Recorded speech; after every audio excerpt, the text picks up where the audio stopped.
The obstacles in sexy hiking are unyielding.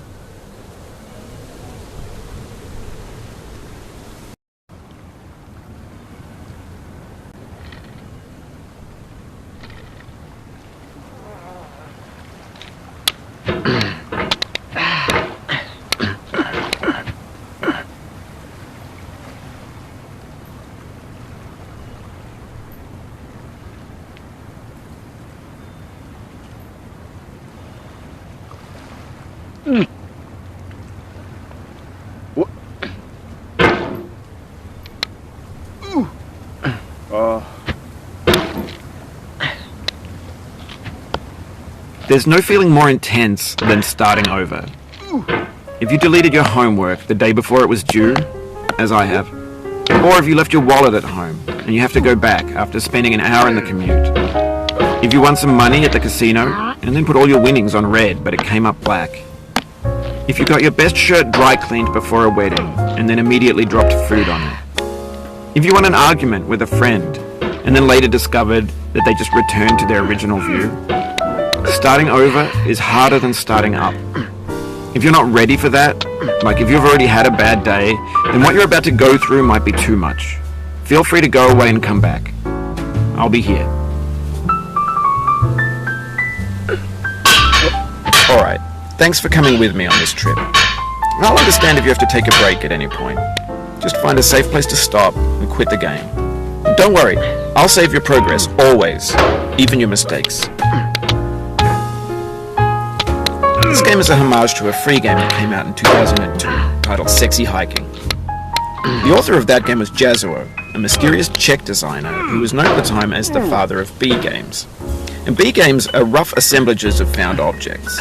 Designers slap them together very quickly and freely, and they're often too rough and unfriendly to gain much of a following. They're built more for the joy of building them than as polished products. In a certain way, Sexy Hiking is the perfect embodiment of a B game. It's built almost entirely out of found and recycled parts, and it's one of the most unusual and unfriendly games of its time.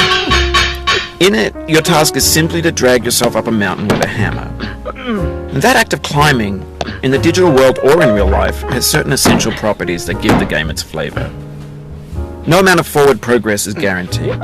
Some cliffs are too sheer or too slippery. And the player is constantly, unremittingly in danger of falling and losing everything. Anyway, when you start Sexy Hiking, you're standing next to this dead tree that blocks the way to the entire rest of the game. It might take you an hour to get over that tree, and a lot of people never got past it. You prod and you poke at it, exploring the limits of your reach and your strength, trying to find a way up and over. And there's a sense of truth in that lack of compromise. Most obstacles in video game worlds are fake. You can be completely confident in your ability to get through them once you have the correct method or the correct equipment or just by spending enough time. In that sense, every pixelated obstacle in Sexy Hiking is real. The obstacles in Sexy Hiking are unyielding, and that makes the game uniquely frustrating. But I'm not sure Jazuo intended to make a frustrating game. The frustration is just essential to the act of climbing, and it's authentic to the process of building a game about climbing. A funny thing happened to me as I was building this mountain. I'd have an idea for a new obstacle, and I'd build it, test it, and it would usually turn out to be unreasonably hard. But I couldn't bring myself to make it easier. It already felt like my inability to get past the new obstacle was my fault, as a player rather than as a builder. Imaginary mountains build themselves from our efforts to climb them, and it's our repeated attempts to reach the summit that turns those mountains into something real. When you're building a video game world, you're building with ideas, and that can be like working with quickset cement.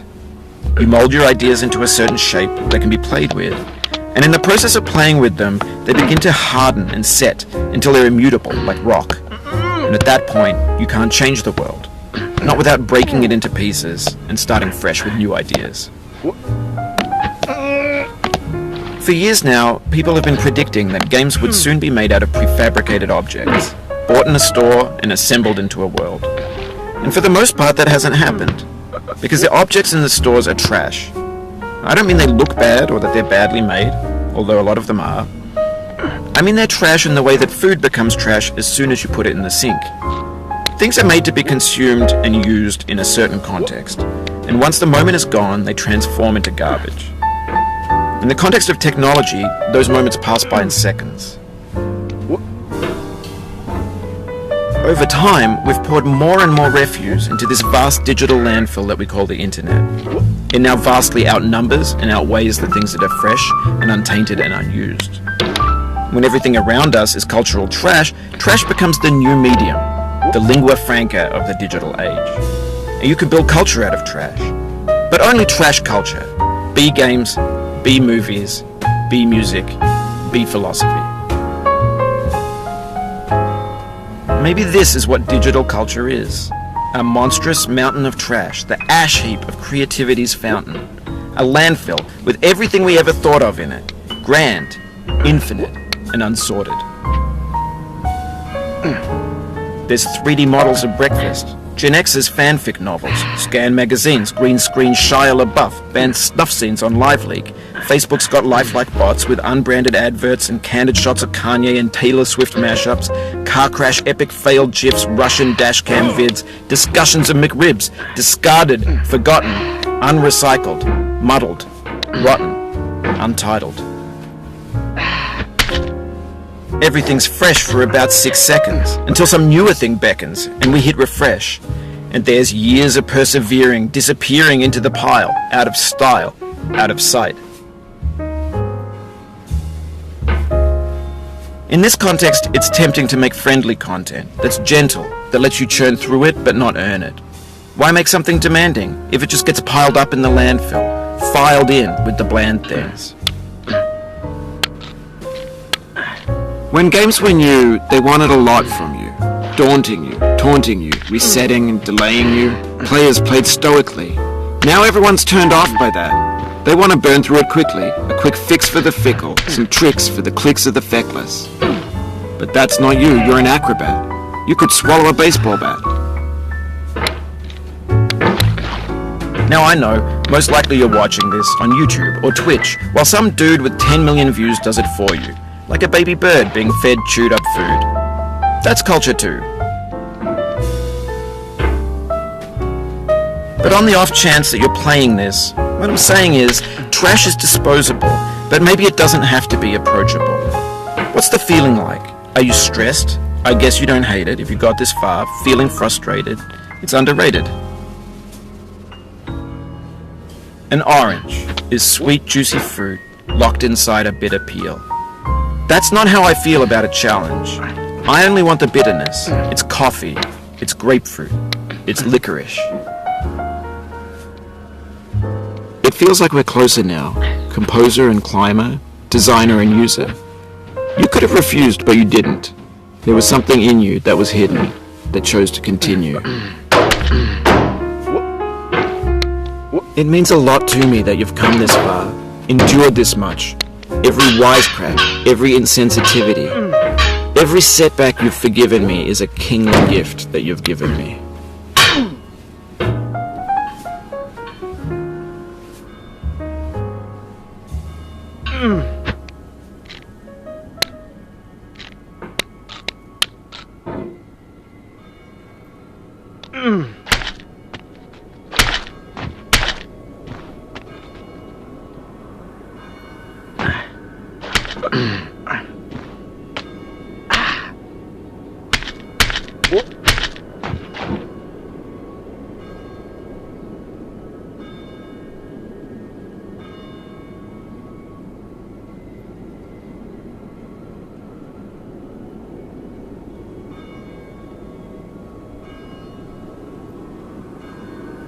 We have the same taste, you and I. It's not ambition, it's ambition's opposite. An obdurate mission to taste defeat. You'll feel bad if you win, so I put this snake in for you.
Have you thought about who you are in this? Are you the man in the pot, Diogenes? Are you his hand?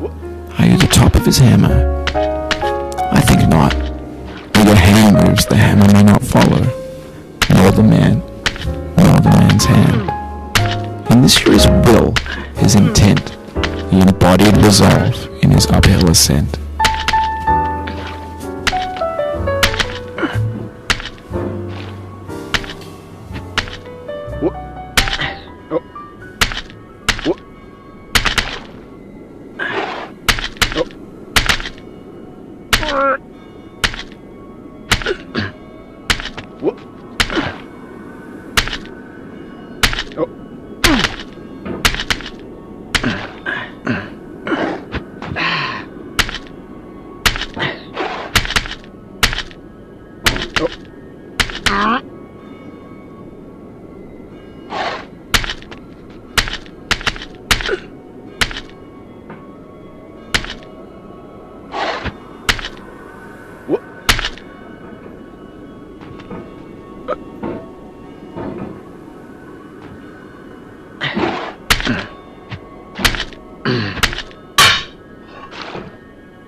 Now, you've conquered the ice cliff, the platforms, the church, and the rectory, the living room and the factory, the playground, the construction site, the granite rocks, and the lakeside. You've learned to hike. There's nowhere left to go but up. In a moment, I'll shut up. But let me say, I'm glad you came.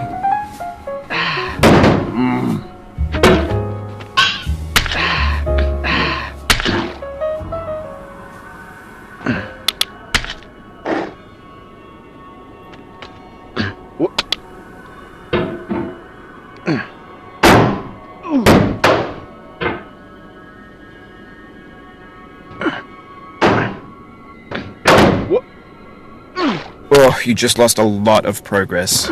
That's a deep frustration, a real punch in the gut.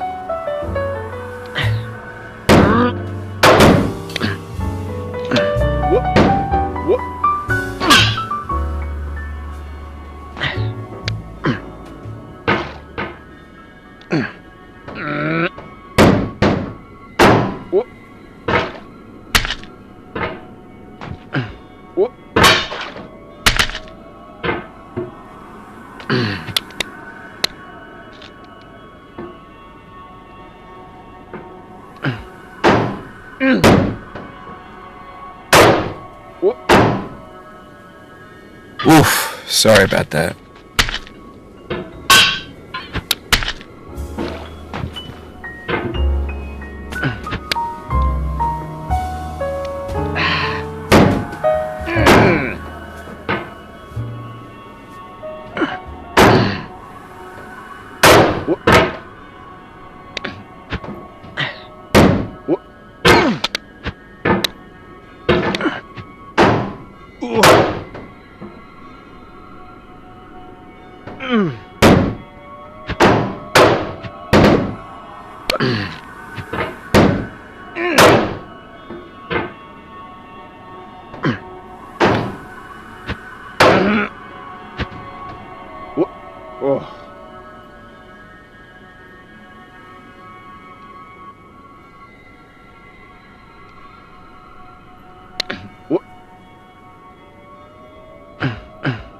I dedicate this game to you, the one who came this far.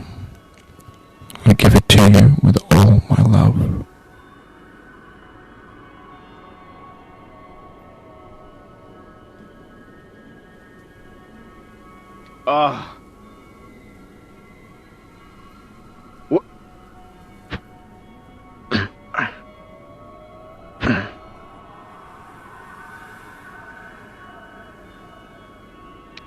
Mm.